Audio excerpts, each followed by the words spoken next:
अपना विषय चल रहा था जिनवाणी रसपान की महिमा। आचार्य भगवंत ने पूर्व की कारिकाओं के माध्यम से बतलाई थी और आज पुनः आचार्य परमेष्ठी आत्मनिंदा करते हुए हमारे आत्मा के सबसे बड़े शत्रु कौन है, उस शत्रु का ज्ञान कराने के लिए कारिका नंबर 8 में प्रवेश करा के हमारे ज्ञान को सम्यक ज्ञान की ओर और सम्यक ज्ञान को केवल ज्ञान की ओर ओतप्रोत करने का प्रयास और पुरुषार्थ कर रहे हैं। ऐसे परम पूज्य आचार्य भगवंत के चरणों में भक्ति त्रय नमोस्तु निवेदित करते हुए कारिका नंबर 8 में प्रवेश करेंगे। तत्तकासो श्रियं मंगल केलिशर्व त्वतासु दुष्प्राप्यमिदं मदाप्तं रत्नात्रयं भूरि भव प्रमेण प्रमादिनिद्रावस्तो गतं तत् कस्यागतो नायिका पुत्रोमि। अर्थात आचार्य भगवान कहते हैं दुष्प्राप्त मेदम मया तताक्तम, अर्थात दुष्प्राप्त अर्थात दुर्लभ। इस संसार में सबसे अधिक दुर्लभ क्या है? कभी विचार किया? सबसे अधिक दुर्लभ क्या है? तो आचार्य भगवंत ने कहा कि सबसे अधिक दुर्लभ है यह मनुष्य पर्याय। आप लोग मनुष्य हो ना? दुर्लभता से मिली कि आसानी से मिली? बड़ी दुर्लभता से ये मनुष्य पर्याय आप सबको मिली है।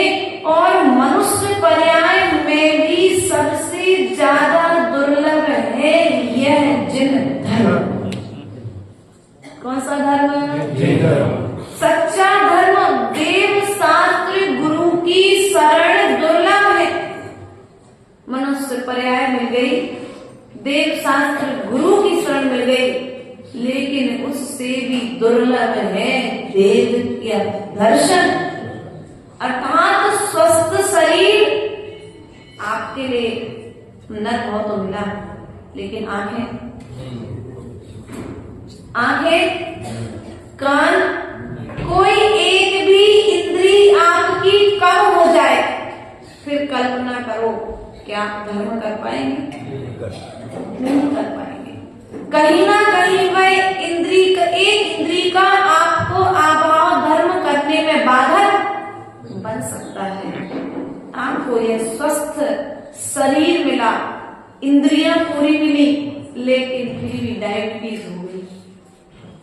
अब आप चाहते हुए भी भूखे नहीं रह सकते। बीपी की प्रॉब्लम हो गई, आप चाहते हुए भी बिना गोली खाए, चाहते हो कि हम संयम धारण कर ले, 2 प्रतिमा के व्रत ले ले, लेकिन फिर भी एलोपैथिक दवाई तो लेनी पड़ रही है श्रमिकों के लिए। तो प्रिय बंधुओं, आज आपके लिए सबसे दुर्लभ है मनुष्य पर्याय मिली। मनुष्य पर्याय में देव शास्त्र गुरु की शरण मिली, स्वस्थ शरीर मिला। स्वस्थ शरीर मिलने के पश्चात में सच्चे देव मिले। कौन मिले? सच्चे देव के साथ में पंचम काल में जो प्रभु ने चतुर्थ काल में समोसण उपदेश दिया था, उस उपदेश को देने वाले देव गुरु मिले हमारे लिए। और गुरु मिलने के पश्चात में भी गुरु का संबोधन मिला। गुरु मिल जाए लेकिन गुरु हमारे लिए मार्ग ना बता पाए, वो भी दुर्लभ है। तुम्हारे लिए जिनवाणी के रहस्यों को खोल करके बतलाने के लिए गुरु मिले, तुम्हें रत्नात्रय की महिमा बतलाने वाले गुरु मिले। लेकिन फिर भी यदि हम रत्नात्रय को धारण न कर पाए तो ये सब कुछ पाना बेकार है। क्या बेकार हो जाएगा। इसलिए प्रिय बंधुओं की मनुष्य पर्याय तुम्हें मिली है, तो मनुष्य पर्याय एकमात्र एक ऐसी पर्याय है जिसमें व्यक्ति अप्रमत्त दशा को प्राप्त कर सकता है। बाकी 5वें गुण स्थान तक का जीव अप्रमत्त अवस्था को प्राप्त, अर्थात 7वां गुण स्थान जो है अप्रमत्त गुण स्थान है। 6वें गुण स्थान तक जीव प्रमाण सहित क्रिया करेगा कि नहीं करेगा, जैसा उसका नाम है प्रमत्त गुण स्थान। कम से कम 6वें गुण स्थान की यात्रा नहीं कर सकते तो कम से कम पुरुषार्थ तो करें, बार बार भावनाएं तो भाएं कि भगवान मेरे जीवन में इस मनुष्य पर्याय का सार प्राप्त करने की योग्यता कब आएगी। जब नरकों में थे, जब हमें नरकों में जीव तिल तिल करे देह के खंड, असुर भिड़ावे दुष्ट प्रचंड, सिंधु नीर ते प्यास न जाए, तो गणेश नाम बूंदे नमार। नरक गति में कितने दुखों को भोग कर क्या है। एक बार चिंतन करो उस नरक की वेदना का कि जब तुम नरकों में थे, आज थोड़ा सा कष्ट हो जाए हाथ में, पैर में, पीठ में, घुटने में, तो हम धर्म छोड़ देते हैं, मंदिर आना छोड़ देते हैं, आहार दान देना छोड़ देते हैं, गुरुओं के पास जाना छोड़ देते हैं, उनकी वैयागत्ती करना छोड़ देते हैं। लेकिन जब हम नरकों में थे ना, तो आपके शरीर के तिली देखिए, अभी आएगी 14 तारीख को, लड्डू खाओगे संक्रांति के समय। तो ऐसे तिल के दाने के बराबर आपके शरीर का छेदन भेदन कर दिया गया, लेकिन फिर भी तुम वहां से बाहर निकल के, यहाँ पर तो व्यक्ति की गर्दन अगर धोखे से एक्सीडेंट आदि में चली जाए तो व्यक्ति मरण को प्राप्त हो जाता है, लेकिन ध्यान रखना, एक नरक और दूसरा स्वर्ग, वहां पर अकाल मरण की व्यवस्था नहीं। वहां की आयु पूरी करके ही तुम्हारे लिए दूसरी पर्याय में जन्म मिलेगा। तुम यहाँ से हताश हो जाओ, निराश हो जाओ, डर जाओ कि अरे मनुष्य पर्याय में तो इतने दुख हैं, ऐसे पिता पाने से अच्छा है पिता ना हो, ऐसा बेटा पाने से अच्छा है कि बेटा ना हो, और जाकर के आत्महत्या, आग लगा ली, फांसी लगा ली, जहर की पुड़िया खा ली, नदी में कूद गए, ट्रेन से कट गए, आदि आदि तरीके से उपक्रम व्यक्ति करता है दुख से बचने के लिए, लेकिन दुख से नहीं बचा, क्या हुआ, वह तो और अधिक दुख में जाकर के नरकों की वेदना को। इसलिए जब नरकों में थे तो तुमने तिल तिल के बराबर तुम्हारे शरीर को छेदन वेदन कर दिया गया था, लेकिन जैसे पारा अलग अलग होने के बाद पुनः एक हो जाता है ना, ऐसे तुम्हारा शरीर भी वहां पर एक पुनः जुड़ गया। और तो और तिल तिल करें देह के खंड, असुर भिड़ावे दुष्ट प्रचंड, सिंधु नीर ते प्यास न जाए। वहां पर जब तुम्हें प्यास लगी ना, तुम पानी पीने के लिए भागे, दौड़े, तुम्हें लगा वहां सामने पानी की नदियां हैं, लेकिन वहां पर पानी की नदियां नहीं थी, वहां पर खून और पीठ की नदियां बह रही थी। उसको भी तुमने सोचा कि ग्रहण कर ले, तो वो भी जब ग्रहण किया तो ऐसा लगा जैसे गरम गरम लोहा, उसकी दुर्गंध से तुमने दूर भागने का प्रचार कर। इसलिए प्रिय बंधुओं, ऐसे दुर्गंधमय नरकों में हम रहकर क्या है, यदि एक बार नरकों का चिंतन करोगे, नरक की वेदना का चिंतन करोगे, नरक के नारियों के विषय में आप पूरे विषय में विचार करेंगे, तो आप मनुष्य पर्याय में वो कोई पाप नहीं करेंगे जो नरकों में लेकर के जाते।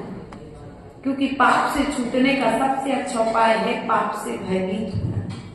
पाप का ज्ञान तो है व्यास के व्यक्ति को, लेकिन पाप से भय नहीं है, पाप के फल से भय नहीं है, डर निकल चुका है कि जो होगा तो देखा जाएगा, हमें तो आज जो अच्छा लग रहा है वो गलत तो नहीं कहा भैया, अपन यही करते ना कि जो होगा तो भविष्य में देखेंगे, लेकिन आज तो हमारे लिए गलत कार्य करने की भावना हुई है, तो मैं उस कार्य को आज से आज संपन्न करूंगा।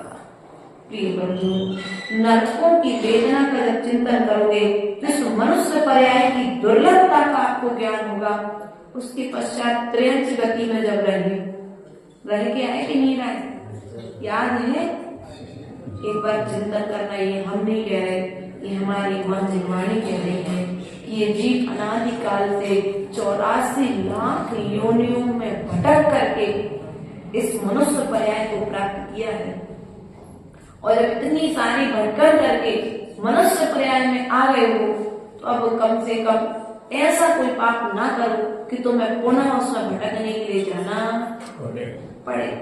उसके पश्चात में त्रयंच गति में गए तो नित्य निगोद और निगोदिया जीव बने। क्या बने? निगोदिया जीव बन गए। अब निगोदिया जीव बन गए तो नित्य निगोद, ऐसे जीव जो कभी निगोद से बाहर ना निकले हो, ना कभी निकलेंगे, और इतर निगोद अर्थात जो कभी पहले तस पर्याय को प्राप्त कर चुके हैं या भविष्य में त्रस पर्याय को प्राप्त करेंगे, लेकिन वर्तमान में कहाँ है? अब बताओ, निगोदिया जीव अनंत बार बने हैं, अनंत बार, एक बार नहीं अनंत बार, क्योंकि आदिनाथ के काल से तो हम आदिनाथ को आज जानते हैं, लेकिन आदिनाथ के काल के पहले भी तो आदिनाथ हुए हैं ना। एक शाश्वत धर्म चला आ रहा है। इसलिए प्रिय बंधुओं, अब ऐसा कोई काम मत करना इस मनुष्य पर्याय में आकर के कि तुम्हें निगोद में जाकर के स्थायी रूप से रहना पड़े। निगोद से भी व्यक्ति कैसे निकलता है, आचार्य भगवान कहते हैं यदि कोई भव्य जीव होगा तो जैसे वो पॉपकॉर्न फेंकते ना, उछल करके एक आध पॉपकॉर्न बाहर आ जाता है, ऐसी कोई पुण्य आत्मा जीव होगा तो निकल कर उछल करके बाहर आ गया तो ठीक, और यदि माताओं ने ढक्कन रख दिया तो वो भी बाहर आने वाला, कोई पाप कर्म का ढक्कन रहेगा तो वो भी बाहर आने वाला नहीं है। इसलिए प्रिय बंधुओं, कभी निगोद जाने की ऐसी भावना नहीं करना, इससे अच्छा तो नार की जीभ होना ज्यादा अच्छा है। कभी कभी कसाई के बस की बोतल हम ऐसे कहती ना, भैया इससे अच्छा तो कितना सुंदर कुत्ता लग रहा है, ऐसे हम भी हो करके आए हैं, ऐसा विचार कर रहे हैं। कुत्ता जो तुम्हें आज अच्छा लग रहा है ना, हम पालते हैं, कुत्ते आदि पालते हैं, मनुष्य बिल्ली पाल रहे हैं, मनुष्य को छोड़कर के चित्तरियांचों की सेवा में, और ऐसे त्रयंचों की सेवा में लगे जो मांसाहारी, शाकाहारी के लिए लगे तो भी कोई दिक्कत नहीं, लेकिन ऐसे जीवों के लिए पाल करके रखा है, ऐसे जीवों की सेवा में लगे हैं। ध्यान रखना, ये तुम उनकी सेवा नहीं कर रहे हो, तुम अगले भाव में वहां जाने की तैयारी कर रहे हो। हाँ, वहां जाने की, क्योंकि बार बार उसके साथ में रह रहे हो, उसके साथ में बैठ रहे हो, उसके साथ में खा रहे हो, और तो और देख सुनने में आता आजकल व्यक्ति अपने बेड पर सुलाते भी, कितना प्रेम है, कोई पूरा जन्म का तुम्हारा साथ ही कुत्ता बनकर के तुम्हारे साथ में। इसलिए ऐसा कोई काम मत करो। मनुष्य अगर मनुष्य पर्याय का साथी है तो मनुष्य बनकर के तुम्हारे साथ में रहे, कुत्ता बनकर मुझे तुम्हारे साथ में ना रहना पड़े।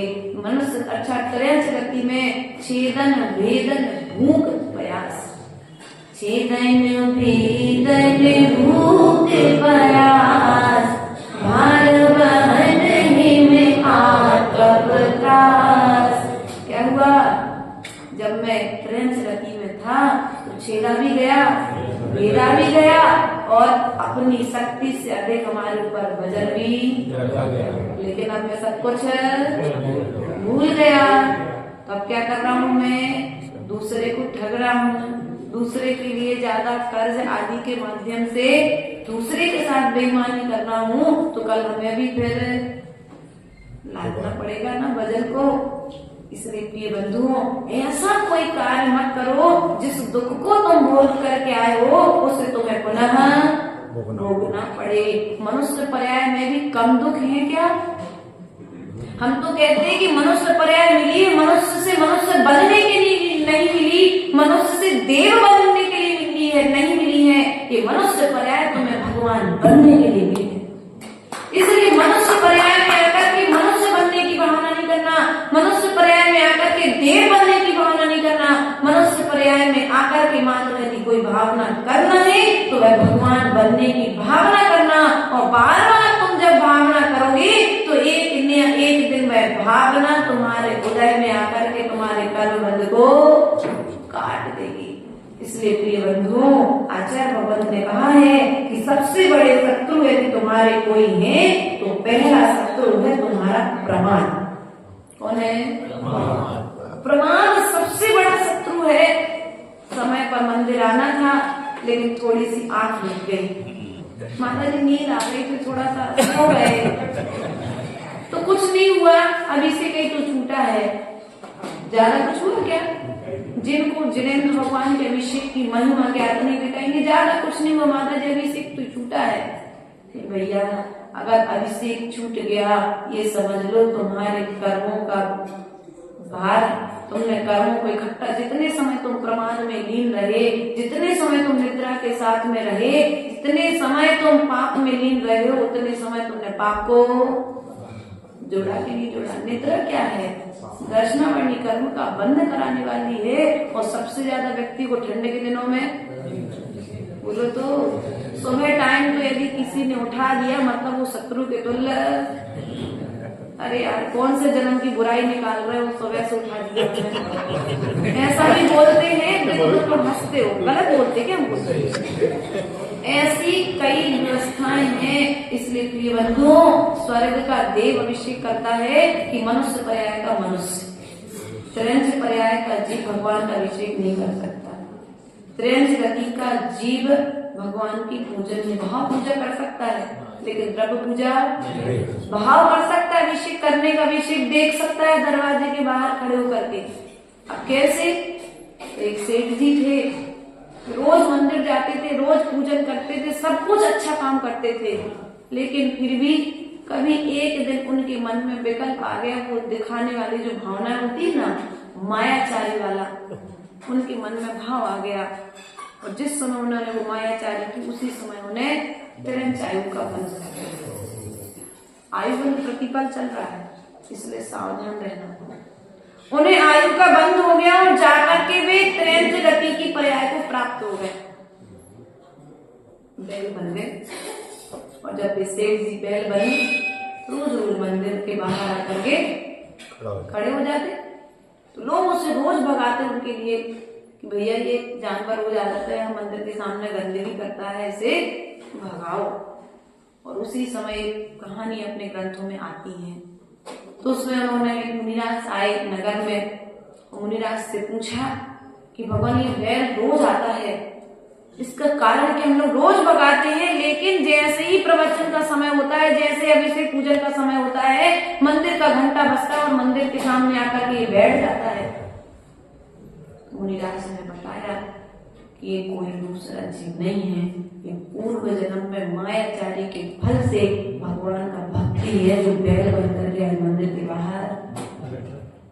इसलिए जो काम मनुष्य पर्याय कर सकते हो सो कर लो, बैल बन करके ना करना पड़े, बकरा बन करके तुम्हें ना करना पड़े, कुत्ता बन करके मुनिराजों के साथ व्यवहार में ना चलना पड़े। ऐसा बोलते ना कि वो कुत्ता इतने दिन से चल रहा है महाराज जी के साथ में। अरे भैया संस्कार तो पूर्व भाव का है, लेकिन चलते समय साधुओं के साथ मायाचारी की थी ना, तो वो संस्कार तो उदय रहा मुनिराजों के साथ चलने का, लेकिन जिस समय व्यवहार कराना था उस समय नहीं करा पाया, कुत्ता बना करके उसकी पूर्ति करता। देखो गलत लगे क्षमा कर देना, लेकिन ये वर्तमान में जो देखती हूँ ना, पूर्व जन्म का कोई पाप कर्म ही उदय में है, लेकिन फिर भी संस्कार नहीं छोड़ा। ये भी एक सकारात्मक यदि विचार करें तो वो जीव त्रियंच बनने के बाद मनुष्य बनने की तैयारी कर रहा है, और तो मनुष्य बनकर के त्रियंच में, तो भैया जो काम मनुष्य पर्याय में हो सकता है उसे मनुष्य पर्याय में कर लो। स्वर्ग के देवता नियम लेने के लिए तरसते हैं, और तुम लोग क्या कहते हो, माता जी अभी उम्र ही क्या है। हेमंत भैया, जब कभी आपके नगर में कोई बच्चा कहेगा मुझे दीक्षा लेने जाना है, मोक्ष मार्ग पर बढ़ना है, कह रहे यहाँ के बच्चे गोभूमि है, तो कहाँ है यहाँ के लोगों के मन में बैराग आएगा। सब तरह के सुख हैं, लेकिन फिर भी यदि कभी किसी को कदाचित आ जाए बैराग, और आशीष की बच्ची कहने लगे पापा मुझे दीक्षा लेने जाना है, आशीष क्या कहेगा, बेटा अभी उम्र ही क्या है तेरी, अभी तो खाने और खेलने के दिन है, अभी तो बड़ी आराम से विवाह कर, विवाह के पश्चात में दीक्षा। अब तुमने क्या किया, 8 वर्ष अंतर मुहूर्त में जीव दीक्षा लेकर के अपना कल्याण कर सकता था। आचार्य पूज्य कहते हैं यदि तुमने किसी को दीक्षा लेने से रोक दिया तो मान लो तुमने एक मुनिराज को संसार में डाल दिया, एक आरिका को तुमने संसार के जाले में। इसलिए संसार में इस मनुष्य पर्याय में सबसे दुर्लभ यदि कोई चीज है तो वह है रत्नात्रय। सब कुछ मिल जाए, लेकिन यदि रत्नात्रय निधि तुम्हारे हाथ में नहीं आई है तो मनुष्य पर्याय भी पाना। और यह रत्नात्रय निधि आने के पश्चात में रत्नात्रय निधि का फल है ज्ञान। कौन सा ज्ञान, चुटकुले वाला ज्ञान नहीं, कोई कहानी किस्से वाला ज्ञान नहीं। कहानी अपने ग्रंथों में भी आई है, लेकिन वे कहानियां जो हमारे जीवन को व्यवस्थित कर दें, जो वे कहानियां जो हमारे जीवन की कहानी को परिवर्तित कर दें, वे कहानियां तो हमें सार गर्भित हैं। और जो कहानियां हमारे जीवन को संसार में डाल दें। ऐसी कहानियों में यदि हमारा समय व्यतीत हो रहा है तो आचार्य परमेश्वरी कहते हैं कि मनुष्य पर्याय पाना दुर्लभ, संभव अगले भाव में फिर मिलने वाली, क्योंकि आज मिली है फिर मिलना संभव नहीं। कहते ना लाइन आप लोग बोलते हैं पूजन में, समुद्र में यदि रत्न मिल गिर जाए तो फिर मिल पाना मुश्किल है। ऐसी मनुष्य पर्याय है जैसे समुद्र में यदि रत्न गिर जाए तो फिर उसे ढूंढ करके निकालना संभव नहीं है। ऐसी 84 लाख योनियों में भटकने के पश्चात आपको ये दुर्लभ मनुष्य पर्याय मिली है। मात्र अपने राग के कारण, अपने द्वेष के कारण और अपने मोह के कारण आप लोग संसार में पड़े हो कि नहीं पड़े हो?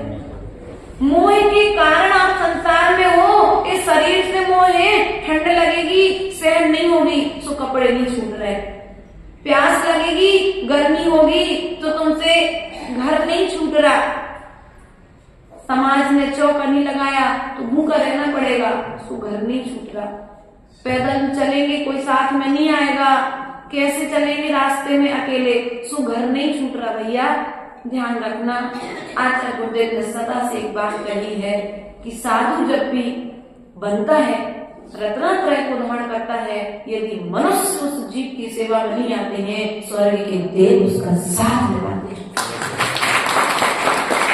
मनुष्य बाद में आता है, साधु का पुण्य उस नगर में साधु के पहले पहुंच जाता है।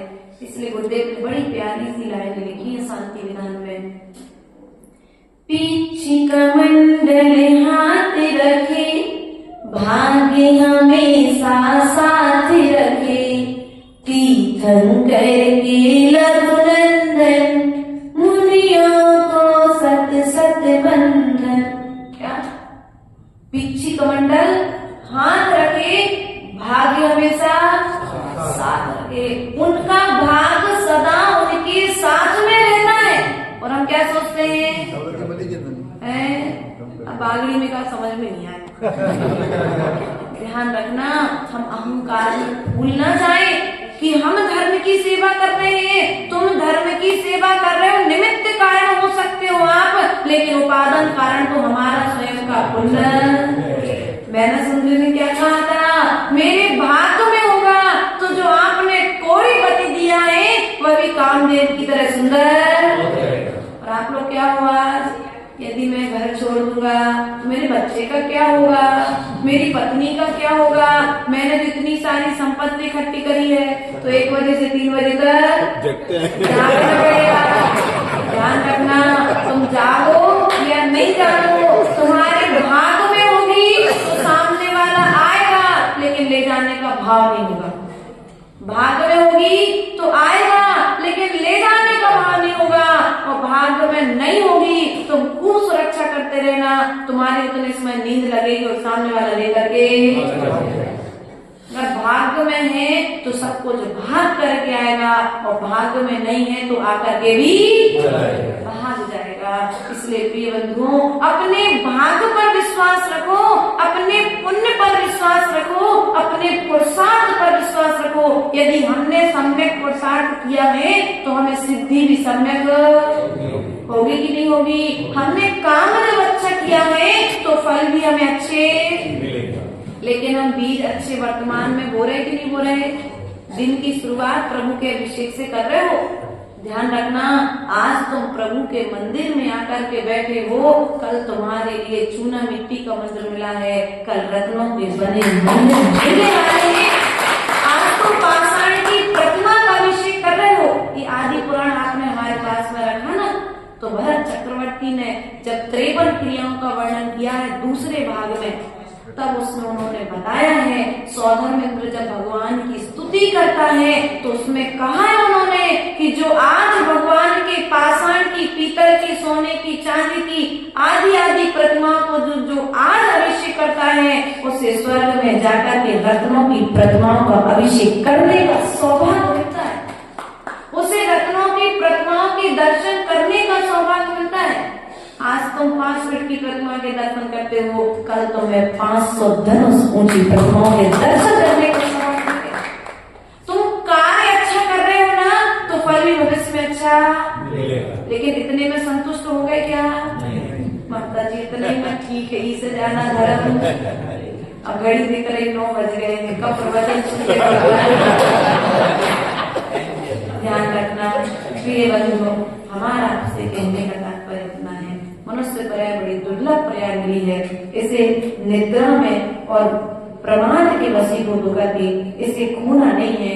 हमें इस पर्याय को जो प्राप्त कर सकते हैं, जैसे दूध का साथ घी हम अपनी युक्ति से प्राप्त करते हैं, तिल का साथ तेल हम प्राप्त करते हैं, उसी प्रकार से मनुष्य पर्याय का साथ संयम में है, नियम में है, व्रत में है। तो हम प्रयास करें कि अपने शक्ति के अनुसार छोटा नियम लें या बड़ा नियम लें, लेकिन एक ना एक नियम जरूर भगवान के चरणों में प्रातः कालीन वेला में रोज लेकर के जाएंगे। तो वह एक नियम तुम्हारे जीवन में एक दिन ऐसा लेकर के आएगा कि सदा काल के लिए तुम्हारी में नियम लेने की परंपरा अर्थात तुम सिद्ध अवस्था से प्राप्त हो जाओगे। क्योंकि छोटे छोटे नियमों से ही पुण्य का अर्जन होता है।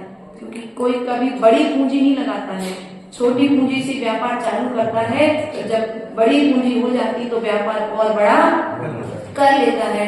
उसी प्रकार से नियम लेने से डरो मत, तुम नियम लो।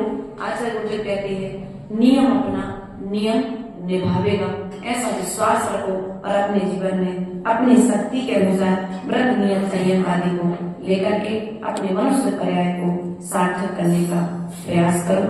बोले परम पूज्य आचार्य गुरुवरेश्वर महाराज की जय। स्वयं जगत परिणाम जगत